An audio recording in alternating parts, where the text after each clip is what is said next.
dan di tahun 2029 menjadi 8% sesuai target pemerintah dengan investasi yang diharapkan masuk 3.414 triliun.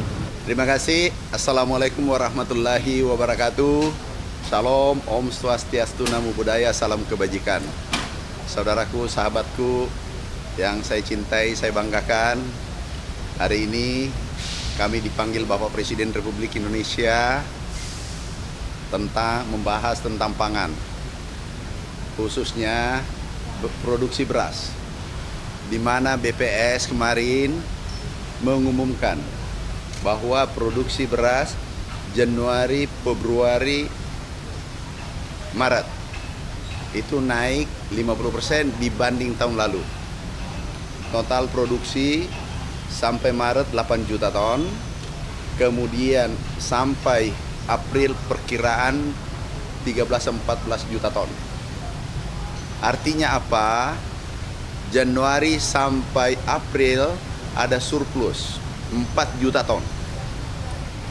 Saya ulangi, perkiraan sampai April ada surplus itu 4 juta ton. Nah, 4 juta ton ini yang harus diserap oleh Bulog. Sekarang ini posisi hari ini average harga seluruh Indonesia itu di bawah HPP. Tetapi kalau kita bedah per provinsi, itu 70% provinsi itu harga gabah di bawah HPP, kemudian kurang lebih 30% di atas HPP. Nah, ke depan kami diperintahkan oleh Bapak Presiden untuk mempercepat serap gabah, karena ini adalah momentum yang paling baik. Karena kalau ini lewat momentum ini bisa menyulitkan petani-petani kita ke depan. Sehingga insya Allah kami maraton memantau bersama Bulog, bersama Menteri BUMN, Wakil Menteri BUMN, bersama Direksi Bulog untuk menyelesaikan persoalan ini, untuk menyerap gabah. Itu yang pertama. Yang kedua adalah persiapan menghadapi Ramadan. Kita menjaga agar pasokan pangan, minyak goreng, kemudian daging, beras, insya Allah aman, stok kita banyak, ada 2 juta ton di Bulog, ini kita siapkan.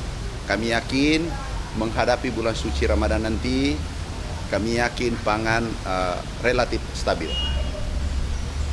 Itu yang kami bahas. Ada pertanyaan? Masih di atas HPP apapun BPP, Pak? Iya, begini. Iya, kan 70% provinsi di Indonesia itu di bawah HPP, 30% di atas HPP. Mungkin yang 30% ini belum panen, tetapi 70% sudah mulai panen. Dan puncaknya adalah Februari, Maret, April. Ini adalah puncak panen. Nah, ini kita harus jaga puncak panen ini, tidak boleh momentum ini kita lewatkan. Bapak meminta segera turun. Bahkan Bapak Presiden kemarin karena kondisi modal Bulog kurang, beliau mengucurkan langsung tanpa bunga itu 16,6 triliun rupiah untuk Bulog. Sekarang sudah diproses, kalau tidak salah mungkin uangnya sudah ditransfer ke Bulog. Jadi semua kebutuhan, kemudian persiapan gudang, dana, semua sudah diberikan oleh Bapak Presiden. Semua permintaan yang dibutuhkan untuk serap gabah sudah diberikan. Kebijakan, impres dan seterusnya sudah diberikan oleh Bapak Presiden. Jadi tidak ada alasan kita gagal mengeksekusi program ini. Nggak ada alasan. Kita harus rebut. Ya, Pak JK memberi masukan karena beliau banyak pengalaman, memberi masukan bagaimana ke depan, bagaimana serap gabah, bagaimana dulu revolusi hijau, bagaimana Bimas, memberi masukan, dan itu adalah masukan yang baik untuk kami.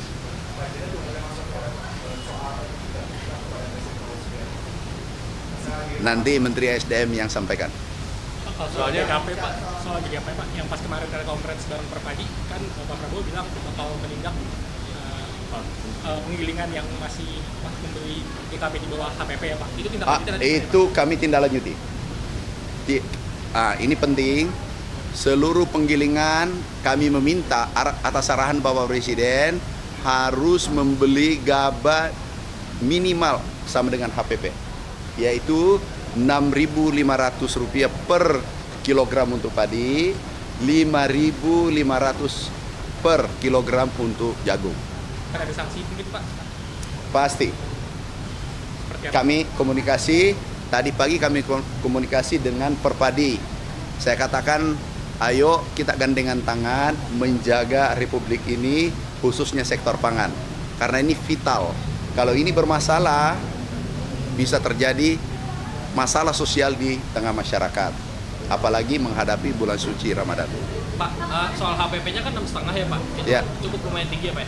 Apakah nanti bakal berpengaruh ke harga beras untuk masyarakat Pak? Enggak, di masyarakat kita patok tetap HET-nya tetap. Ya, tetap juga Ya, ada yang gitu ya. jadi dari petani kita menginginkan adalah, pemerintah menginginkan adalah petani untung, kemudian konsumen tersenyum, juga pengusahanya bahagia. Tapi dari pengusaha, menurut nggak sih Pak, 6,5 itu kan cukup tinggi ya Pak? Enggak, tidak cukup tinggi. Mereka- Itu saya kira sudah baik. Harga itu sudah baik. Kita sudah sepakati bersama. Pengusaha kita undang, Perpadi kita undang, petaninya, organisasi pertanian kita undang, duduk bersama baru kita putusin. Itu adalah kesepakatan konsensus kita bersama. Oke, makasih ya. Kasih. Assalamualaikum. Assalamualaikum warahmatullahi wabarakatuh. Salam, Om Swastiastu, Namo Buddhaya, salam kebajikan. Ya, saya baru saja melaporkan kepada Bapak Presiden hasil realisasi investasi di tahun 2024 secara keseluruhan maupun untuk kuartal keempat. Saya laporkan kepada Bapak Presiden bahwa investasi kita alhamdulillah tercapai target 103,9% dengan total 1.714,2 triliun. Itu target awal adalah 1.650 triliun, itu saya sampaikan, dan menghasilkan penyerapan tenaga kerja 2.456.130 orang atau kurang lebih peningkatan 34,7% dibanding tahun sebelumnya. Adapun investasi itu lebih banyak di luar Jawa sedikit, kurang lebih 52,2% atau 895,4 triliun. Itu juga peningkatan 22,5% dibanding tahun sebelumnya, dan di Jawa itu 47,8% atau 818,8 triliun. Sedangkan kalau kita lihat penanaman modal asing atau dalam negeri, penanaman modal asing itu lebih tinggi sedikit, 52,5% atau 900,2 triliun, dan PMDN 47,5% atau 814 triliun. Memang peningkatannya dari PMDN itu 20,6%, kalau dari PMA-nya 21%. Saya juga melaporkan sedikit hasil triwulan keempat. Di tahun 2024 itu pencapaiannya 452,8 triliun, dan itu penyerapan tenaga kerja di kuartal keempat adalah 580.916 orang, dan juga ada pembagiannya Jawa, luar Jawa, PMA dan PMDN-nya. Saya pun melaporkan investasi itu memang 5 besarnya itu ada di Jawa Barat, kemudian Jakarta, ketiga Jawa Timur, keempat Sulawesi Tengah, dan kelima adalah Banten. Jadi Jawa Barat itu 14,7%, Jakarta 14,1%, kemudian Jawa Timur 8,6%, Sulawesi Tengah 8,2%, dan Banten 6,2%. Itu 5 besar ya, tetapi sebetulnya secara detailnya saya juga sudah laporkan ke Bapak Presiden. Adapun investor yang masuk, nomor satunya adalah Singapura dengan investasi 20,1 miliar dolar, kemudian Hong Kong 8,2 miliar dolar, kemudian China 8,1 miliar dolar, Malaysia 4,2 miliar dolar dan Amerika Serikat 3,7 miliar dolar. Dan kontribusi dari hilirisasi di tahun 2024 itu adalah 23,8% dari total realisasi investasi tahun 2024 atau 407,8 triliun, dan itu tidak hanya di bidang mineral tapi juga ada di bidang kehutanan 64 triliun di kehutanan, pulp and paper, kemudian pertanian di oleochemical 67,1 triliun, minyak and gas, petrochemical di 23,1 triliun, dan juga di baterai kendaraan listrik itu 8,4 triliun. Saya juga memberikan gambaran bahwa investasi selama 10 tahun terakhir dari tahun 2014 sampai 2024 itu totalnya 9.111 triliun. Nah, kedepannya 2025 sampai 2029 adalah 13.032,8 triliun. Jadi peningkatan yang cukup signifikan. Jadi kami juga sangat membutuhkan kolaborasi dan sinergi dari semua kementerian. Ada 18 kementerian yang terutama adalah partner dari kami, terutama dalam bidang perizinan dan juga permit. Ini saya kasih tahu ke Bapak Presiden juga, target 5 tahun ke depan di tahun 2025 ini angkanya dari Bappenas ya, 1.905 triliun dengan harapan pertumbuhan kita adalah 5,3%.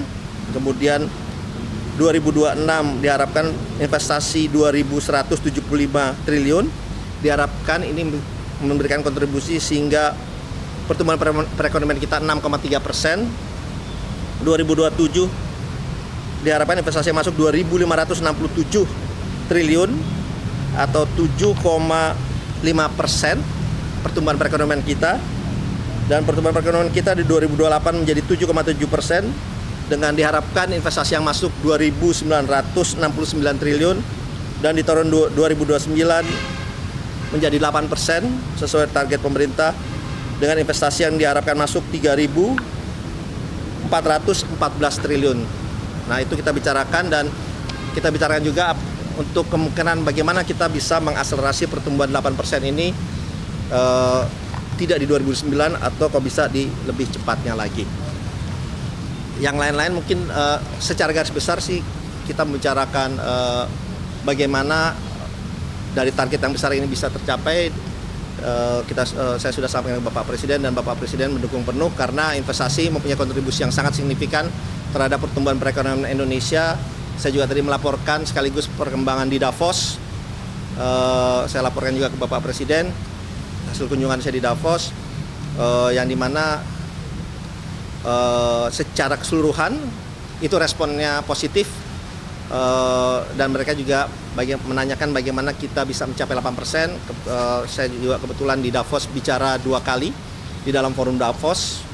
Kita beberkan bagaimana kita mencapai 8%, dan harapannya ini terus bisa meningkatkan investment climate di Indonesia dan ease of doing business. Jadi kurang lebih itu yang saya laporkan ke Bapak Presiden. Terima kasih.